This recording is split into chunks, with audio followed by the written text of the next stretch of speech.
Hi, it's me again with CorelDRAW Tips and Tricks, and this is part 3 of this series on saving laser time. I've gone through manually doing it. I've gone through tag cuts, which is an unbelievable great macro for making name tags and stuff.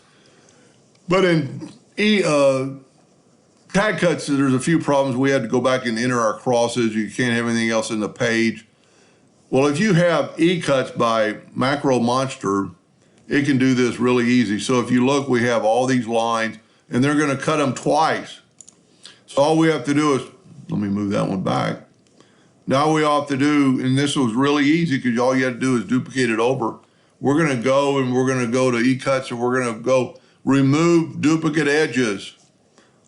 I've got my tolerance set on real low. That might even be factory default, but look what it did. It cut out all these extra lines. So every line that has to be cut, it's only going to have to cut it one time, and it did it perfectly. I didn't have to go back and put the crosses in. It removed those duplicate lines.